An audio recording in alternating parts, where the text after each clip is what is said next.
Víctor Fonsi, como te digo, se graduó de arquitecto en el año 46, después fue a hacer un posgrado a Berkeley, escuela americana como la de Javert, vino a Venezuela y se incorpora al equipo de Javert en la Comisión de Urbanismo y comienza, como nosotros, a sembrar unos edificantes principios que traía Fonsi, no calcados de la sociedad americana, sino articulados dentro de la realidad venezolana que él estaba viendo en Venezuela.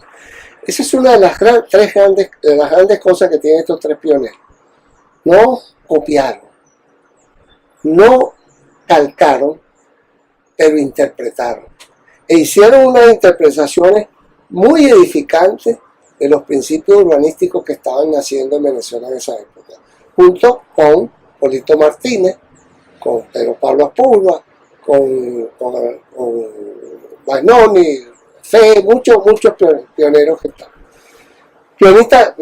Polito ya está bastante estudiado, pero Fonsi llega a la Comisión de Urbanismo y empieza a aplicar y a desmenuzar lo que había aprendido en Berkeley y comienza a tener una serie de propuestas muy interesantes desde el punto de vista de los planes urbanos y de la gestión urbana como tal.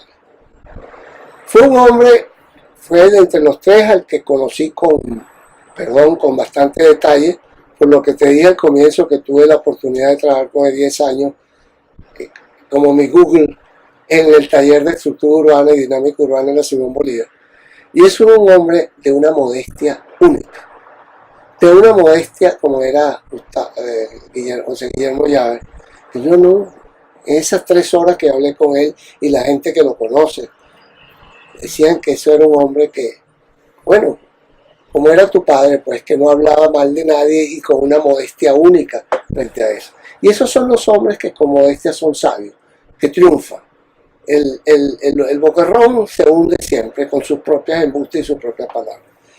Bueno, Víctor Fonsi hizo una labor realmente encomiable dentro de la Comisión de Urbanismo, pero además, unida a su labor profesional, tuvo una labor de docencia, investigación y profesional personal de mucho aporte en el país.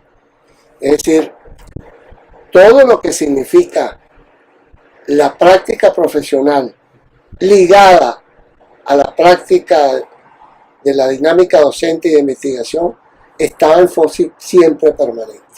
Supo desde el Instituto de Urbanismo y después de la carrera de urbanismo que él fundó junto con Morales Tucker y otros urbanistas, la creencia pero presente de que había que hacer una carrera de urbanismo en este país que la necesitaba. Realmente era un hombre con una conceptualización muy avanzada, quizás más que los anteriores por su práctica académica permanente. Es un hombre que estaba hasta morirse estudiando y al día.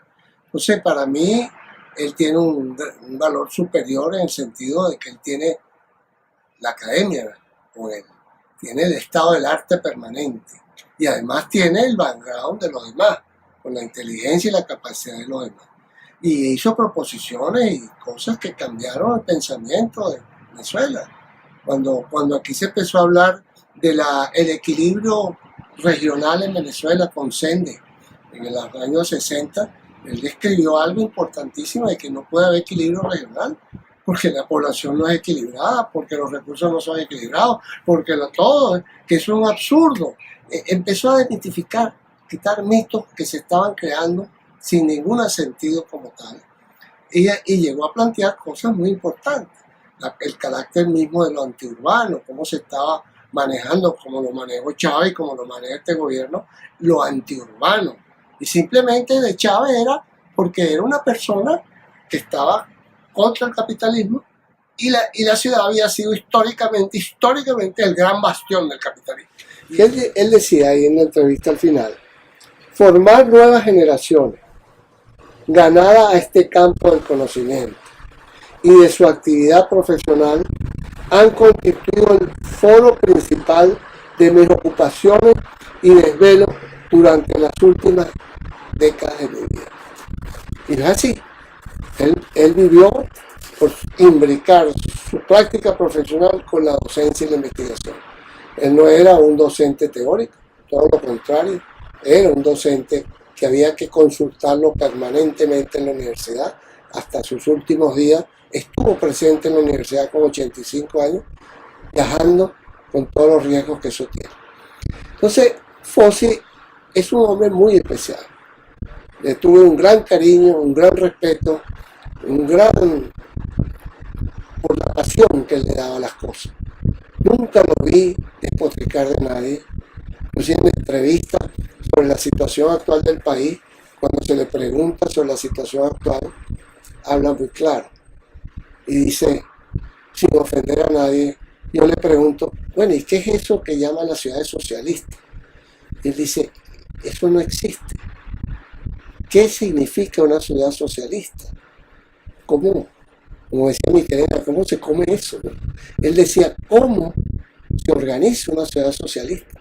Tienen que ser todos socialistas la población para ser socialista. Y la ciudad es lo más heterogéneo del mundo. La heterogeneidad es lo que califica a la ciudad. La ciudad no puede ser ni socialista, la ciudad es la ciudad, con mayores o menores oportunidades, depende de la ideología y los intereses y los problemas que el Estado priorice frente a su población. Pero eso no es que la ciudad socialista, ¿de qué socialista está hablando? La socialista del siglo XXI, Cartabón, que no sabemos para dónde van y ya está caduca de la ciudad, o vamos a las sociedades socialistas socialdemócratas nórdicas. Hay una gran diferencia, y las dos son llamadas socialistas. Nunca lo oí, el libro está claro, una respuesta que descalificara a nadie. Era un maestro, era un sabio en sus cosas. Y él tenía la claridad como lo siguiente. Con respecto a esa sociedad socialista, Javer decía, voy a nombrar a un profesor mío que decía, a las sociedades socialistas se les da una bofetada, o una bofetada se le da a la sociedad socialista, un profesor. Y Ferrero Tamayo decía, ¿cómo pueden llamar algo ciudad socialista? La ciudad socialista no existe. ¿Eso quién lo inventó? ¿No? En ningún momento estos tres señores, por su formación, su mística, su respeto que ellos pedían que se les diera, que no lo tuvieron, fueron más parte de su legado personal y profesional. ¿No? Hoy en día todo se vale y respeta. Bueno, y ahí está la claridad de Fossi en el sentido de cómo sembró futuro, no solamente en el país, sino en sus alumnos.